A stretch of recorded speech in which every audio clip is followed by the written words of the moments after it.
All right, time is running out to avoid a potential second strike at North Toledo's Jeep assembly plant.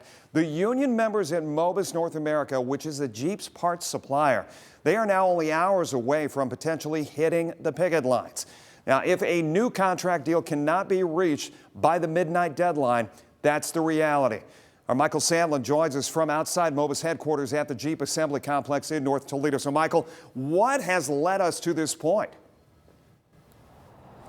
Jeff, the Jeep workers might be back inside, but yet again, we're encountering a situation where CEOs and union workers can't agree on contract negotiations. If that doesn't change in the next few hours, yet again, we could see hundreds of union workers picketing right here on this road. Now, it all goes back to 2 weeks ago when Mobis members made their way to UAW Local 12 and approved strike authorization against the company, with their chairman, Jeremy Navarre, saying he and other workers were inspired by the Big 3 UAW strike and how well it paid off. Speaking to UAW Local 12's president, Bruce Baumhauer, he says they're still hoping for a last-minute deal, saying that strikes don't just hurt the company, they hurt everyone. And perhaps one of the biggest unintentional blowbacks of a Mobis strike will come right back on the Jeep plant. Mobis supplies the chassis for the Jeep Gladiator, one of the biggest sellers here. And if they go on strike tonight, Baumhauer tells me production of that vehicle would immediately be shut down.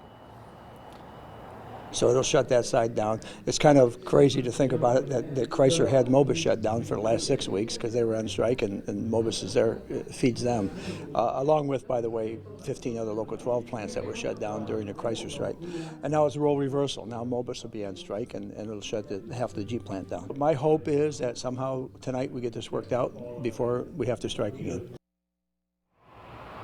Baumhauer tells me at the end of the day, they do this to try to get their workers fair contracts. And if this does come to pass tonight at midnight, Baumhauer tells me this will be Mobis's very first time having their workers go out on strike. Reporting in North Toledo, Michael Sandlin for WTOL 11.